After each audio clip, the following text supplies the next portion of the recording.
নমস্কার প্রিয় ছাত্রছাত্রী, Vidyasagar university third semester major 3 পেপারে সাজেশন দিচ্ছি পলিটিক্যাল সায়েন্স। অবশ্যই এখান থেকে তোমরা কমন পাবে আর ভালো করে পড়বে। এখানে আপাতত দেখো তোমাদের যে সিলেবাসটা তোমাদের অফিসিয়াল ওয়েবসাইটে দিয়েছে সেই সিলেবাস অনুযায়ী আমি সাজেশন দিয়ে দিচ্ছি, পড়তে থাকবে। যদি কোনো চেঞ্জ হয়, মার্কস ডিস্ট্রিবিউশনে চেঞ্জ হয়, অবশ্যই ফাইনাল একটা সাজেশন তোমাদের দেবো। এর সকল নোটস পিডিএফ আকারে মাত্র 60 টাকায় তোমরা পেয়ে যাবে। আর সাজেশনগুলো ভালো করে পড়ো।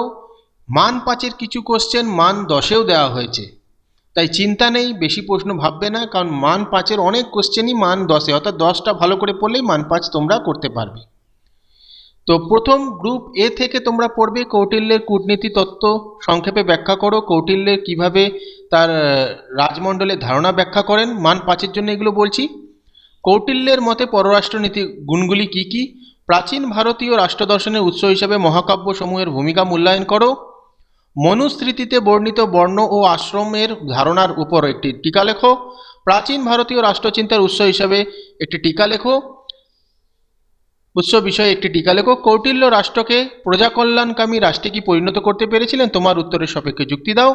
কৌটিল্যের কূটনীতি পরিচালনার 4টি উপায় সংক্ষেপে আলোচনা করো। মান 10-এর জন্য এই গ্রুপ থেকে পড়বে মহাভারতের শান্তি পর্বে বর্ণিত রাজধর্ম আলোচনা করো, অথবা মহাভারতের শান্তি পর্ব সম্পর্কে আলোচনা করো, অথবা মহাভারতের শান্তি পর্বে বর্ণিত রাজধর্মের মূল্যায়ন তুমি কিভাবে করবে।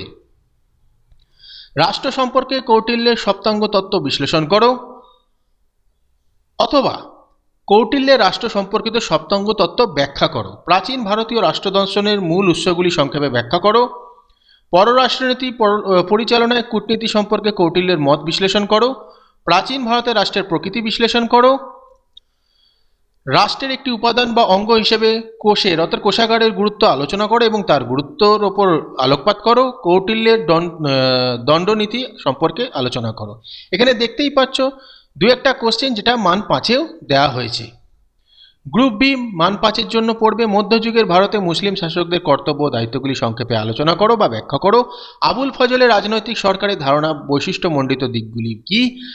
বারণীর আদর্শ রাষ্ট্র ব্যবস্থা সম্পর্কে ধারণার উপর একটি টিকা লেখো। মান 5-এর এইগুলো প্রশ্ন।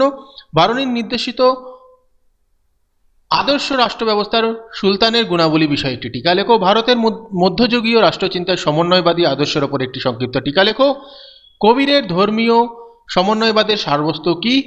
কবিরের আধ্যাত্মবাদী চিন্তার মূল কথা আলোচনা করো। সাথে একটা 5 নম্বর পড়ে রাখতে পারো গুরু নানকের সম্বন্ধে সংক্ষিপ্ত টিকা একটা পড়ে রাখতে পারো, তার মূল চিন্তা। মান 10-এর জন্য পড়ো মধ্যযুগীয় ভারতের সমন্বয়বাদের ওপর একটি নিবন্ধ লেখো। আদর্শ সুলতান সম্পর্কে জিয়াউদ্দিন বারণীর মূল্যায়ন করো। ভারতের মধ্যযুগীয় রাষ্ট্রচিন্তার প্রধান বৈশিষ্ট্যগুলি সংক্ষেপে ব্যাখ্যা করো। কবিরের ধর্মীয় সমন্বয়বাদী ধারণার মূল্যায়ন করো। দেখো এটা মান 5-এও দেওয়া হয়েছে। ভারতের মধ্যযুগীয় রাষ্ট্রচিন্তা বারণীর আদর্শ রাষ্ট্র ব্যবস্থা সম্পর্কিত ধারণার প্রধান বৈশিষ্ট্যমণ্ডিত দিকগুলি আলোচনা করে, এটা মান 5-এও দেওয়া হয়েছে।